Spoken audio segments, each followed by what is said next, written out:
Okay, all good, all good. And Cool. me, can you hear me? We can all hear you. Yeah, a bit loud. Hi guys, so I'm Steve. And I'm Mel. And we are Vegan Muscle. So we are Vegan Muscle. We created Vegan Muscle. So Vegan Muscle is a gym brand originally, born from animal rights.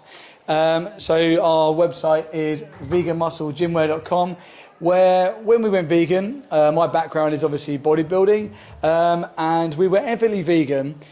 So we wanted to tell everybody why we had gone vegan and spread the vegan message as much as we could. But there was no functional gym wear that we could wear in the gym and still portray that message. So that is where our gym brand Vegan Muscle was born from. So that's half of Vegan Muscle. The other half, I'll let you explain. Yeah, so like Steve said, we're an ethical brand, so we're completely about animal rights. Health for us is just a benefit and only a benefit. So then we created our YouTube channel, Vegan Muscle Outreach, where we do things like debate tables, talks, we give out prizes and ask people to answer questions, all sorts of stuff we do on there, so you can check it out. And we just found by doing it on social media, you could have one conversation and then it goes to so many more people if you post it online. And so we thought that's the strongest way we can spread the message for what we're doing. Yeah, so that's the sort of two halves of what we are, and it's quite linked really, because the title of our talk today is Why and How.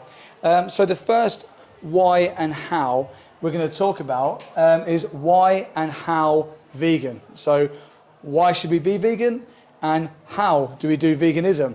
We're going to start today with the hows. So Yes. How are we vegan?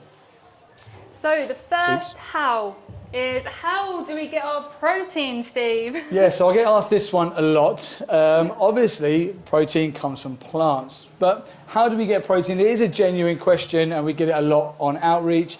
I get my protein from mainly seitan, tempeh, and tofu. I also get a lot of lentils, but I also do have a few sort of meat alternatives. This isn't bacon, super high in protein, low in fats, and low in carbs. So that is sort of where I get my majority of my protein from.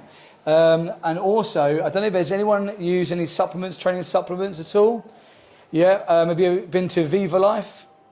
Viva Life, Vivo Life is really good. So check out any of the links from our Instagram or our YouTube and check out their performance protein.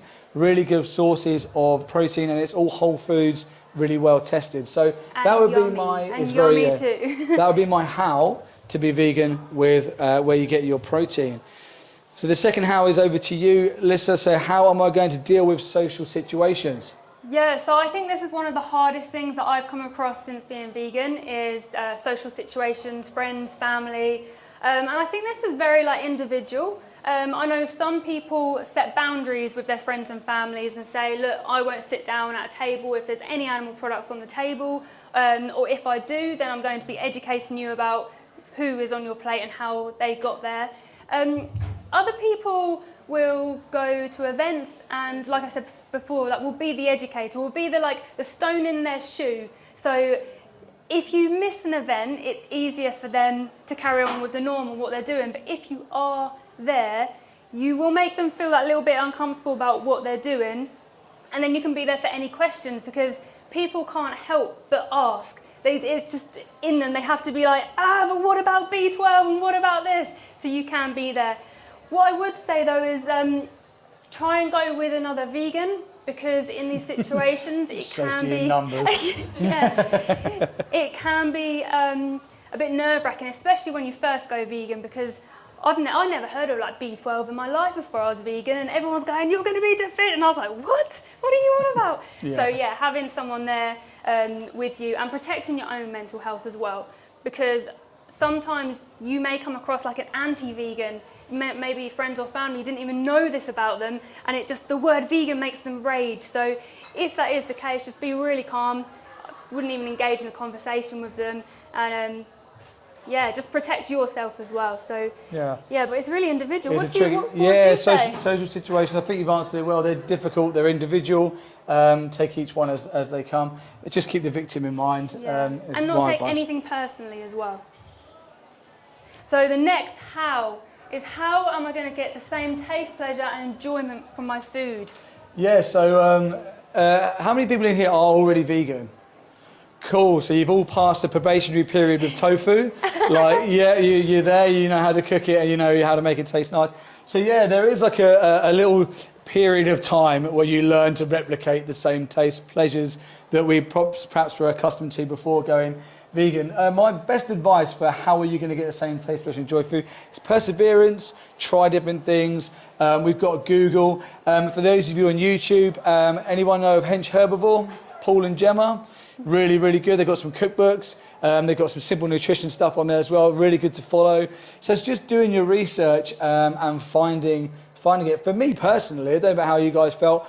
I enjoy my food much more now being vegan. It's actually tastier and I've got a bigger variety of food, feel better for like, there's so many benefits of it. Yeah, 100%. I don't think it's a difficult how this one. We've got Google and we've got resources to use. And also like for this how, I don't think, let's say vegan food was 20% less tasty across the board. I don't think it would justify anything that happens. So it's not really a necessary how, but we can replicate food, right? We can get yeah, 100%. Unless you're like me and pleasures. When you first went vegan, you just got a block of tofu out the pack and put it in a frying pan. I had no idea it had to be seasoned. I felt like I was eating a rubber, like the rubbers you like used to have in school. So I was like, I love it. This next one, the last one on the hows. How am I going to find all my products and cosmetics? Where am I getting my makeup from? Yeah. So with the food side of things, I think that's quite easy. Like you just buy different things to find out what you like. With the products though, so this is something that I didn't even know. Like toothpaste would be non-vegan and be tested on animals, and you think, what? Toothpaste? So I recommend, if you haven't already, download an app on your phone called Cruelty Cutter. You can scan a barcode of any product and it will come up and tell you if it's vegan and cruelty free. And if it doesn't, you've got Google on your phone as well. So often go to Google when I go shopping. Oh, sorry. Cruelty free kitty is good for cosmetics as well. Awesome. Cruelty free kitty. Yeah. Awesome. I didn't know about that one. Ah. Yeah. So I was going to go on to makeup next. So that's all right. Thank you. So makeup for me was a hard one because, like, I don't know if anyone was like me, but once I have a brand and stick to my colour, I stick to it. So when I went vegan, my makeup wasn't vegan. So that completely went. And I ended up going through a stage where I was quite orange for a while, trying out all these different new products. But I thought, you know what? Everyone says vegans are pale and whatever, so I thought I'm going to show them. So yeah, that took a little bit more time. But again, it's easy. But yeah, so these are all of our how problems. But now we're going to talk about the why. Yeah, so the why. So why? So why, yeah. Our why is for him. And for her. And for them. And for her. So all of these how problems are nothing. They're nothing compared to what they go through. When we're vegan for them, and it's not about us. So I don't care if I never had makeup again. I don't care if I ate beans on toast for the rest of my life, because we're vegan for them, they're our why, and we can work out the hows. Yeah, the how kind of falls away, right, when we look at why we're vegan. If we focus on hows, like if you think back to the hows we just had up there, how do I find my taste pleasure? How do I get my protein? How do I deal with myself in a social situation? It's all looking inwards. It's all looking into you and how is it going to affect you and what is the benefits for you. When you look inwards, I think it's really easy to perhaps give in on yourself and give up and not really mind that much. And, the social situation might be tricky, so I'll maybe let my boundaries go a little bit on that social situation because I'm looking in. But when you look out and you look at the animals, we always have to focus on that why, and that's where that next level of strength will come from. So it's all about why and how, but you think that's it, right? That's the why and that's the how? I think there's more. There's more. There's a why more. And how. Part two. It's like a really cheesy film. Okay, so let's look more at the second hows. Okay, so yeah, the first one, how do I find where to start my activism? Yeah, so great question. And this was a question that I had the moment I went vegan. I thought, oh my gosh, I need to speak up like right now. This is so urgent. So I started watching like videos on YouTube with activists, and I come across different groups like Anonymous for the Voiceless or We the Free, We Stand for the Animals, and we joined those, didn't we? Yep. Started sharing posts on social media, went straight to my friends and family and told them what I knew. Yeah, so you can like find activism anywhere. You don't have to go on the streets. You could just put stickers up in the street. You could chalk the floor. You can be an activist on the toilet now just by sharing other people's posts. So, yeah. How about you? What do you think? Yeah, I think the key element there is like Mel's done. She's named about, I think I've counted about 8 different varieties of there's activism. Loads more. There's different varieties for all different people, different abilities. And I know people who are activists with all sorts of abilities and issues and struggles. So there is an area where you can be an activist. Again, it's a little bit like the Googling of the how do I find my taste pleasure? How do I find my activism? You know, you search out them groups and you find it. Yeah. So the next how is, how do I know what to say to people? Yeah, it's cool. So this one actually can prevent people from being an activist because they think, I don't know what to say to people. I don't know how to answer the questions that I'm going to get asked when you put yourself in that spotlight. The good news is, when you do activism and you speak to people, there's generally about 8 to 10 like different justifications or excuses that people will use.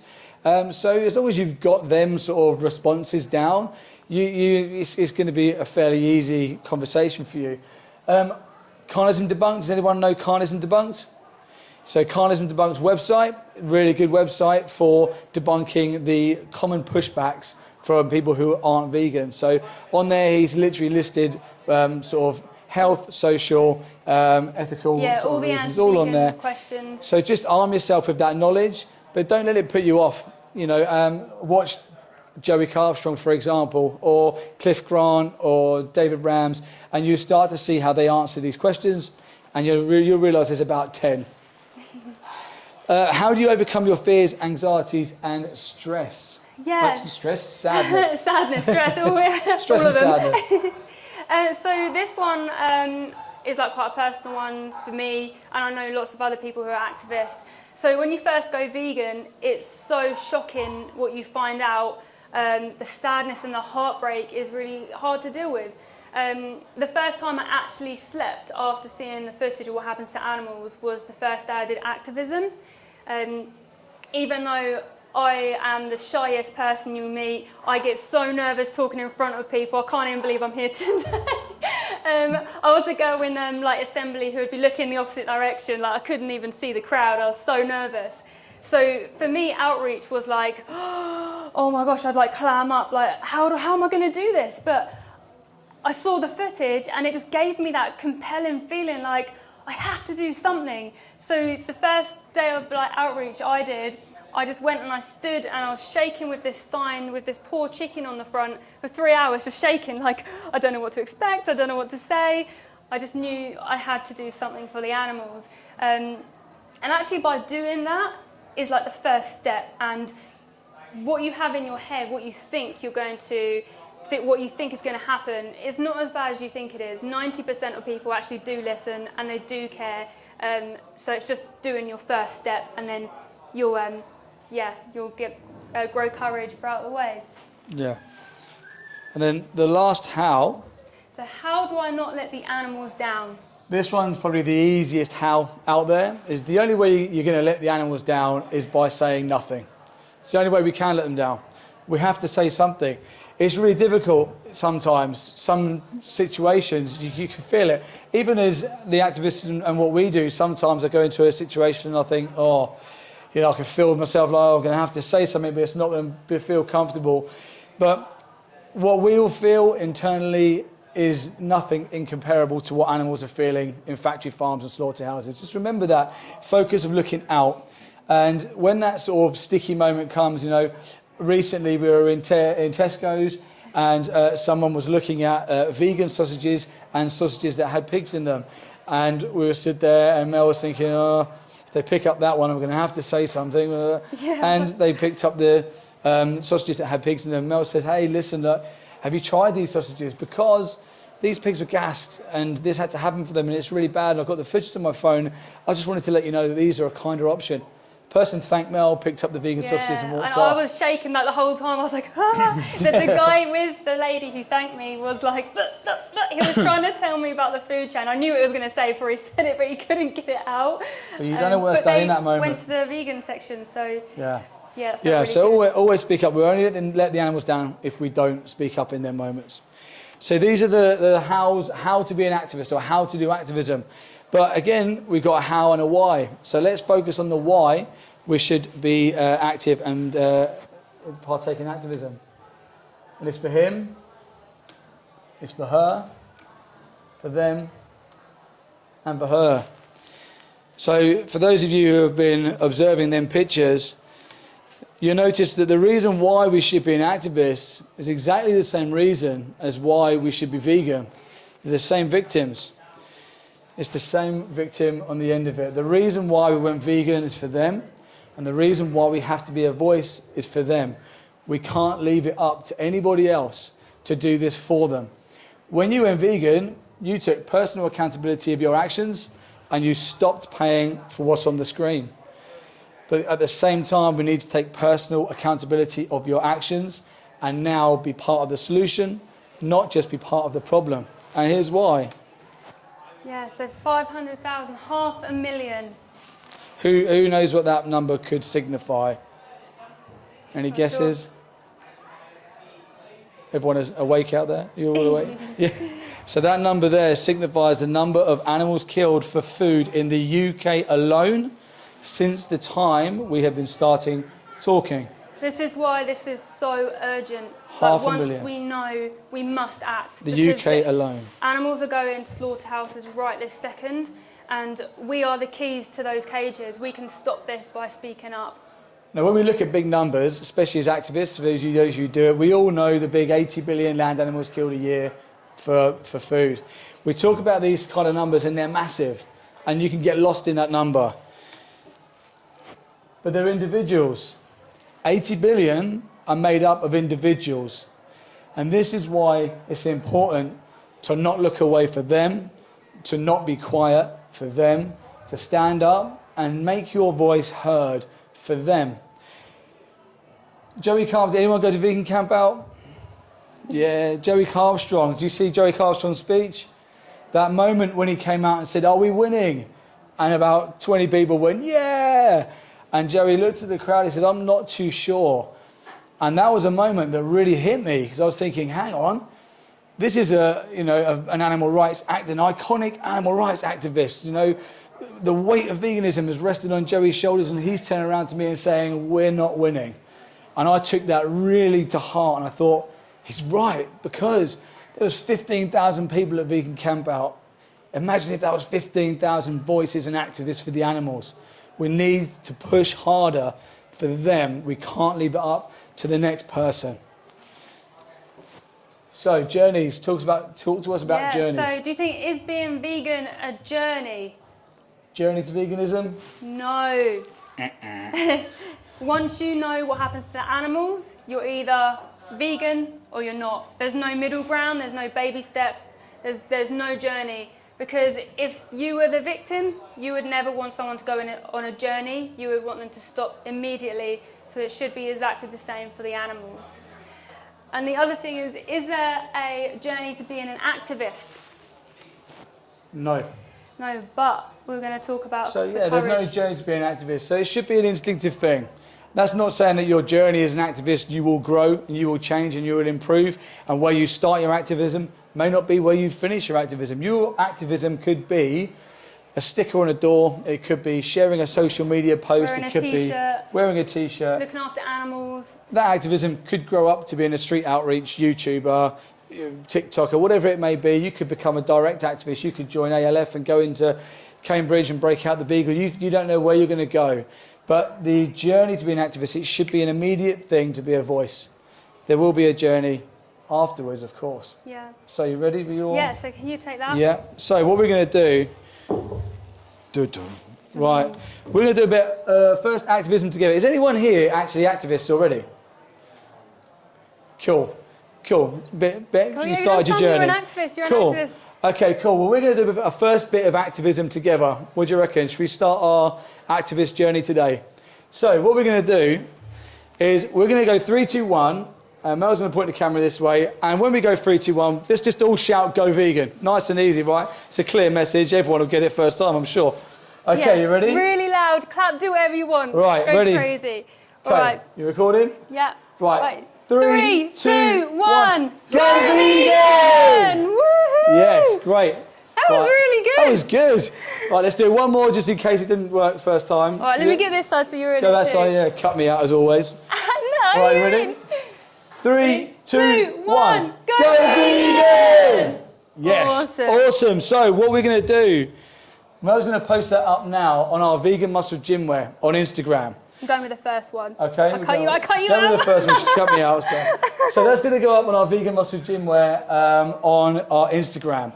What we want you to do, go to Instagram now, get that post, and simply share it. That's all you got to do. Just hit the share on that post, and that is your first bit of activism. If you've never done activism before, you're now an activist. Now all you got to do is never give up. Keep going. You've done it. You've crossed the line. You're now an animal rights activist. Don't give up, because the animals need you. I won't go back to this slide. We've seen all them kind of images before, but keep them in your mind, because them animals need you. They need us to work together as a collective voice, pushing each other forward and getting them out of them farms and them industries as fast as we can.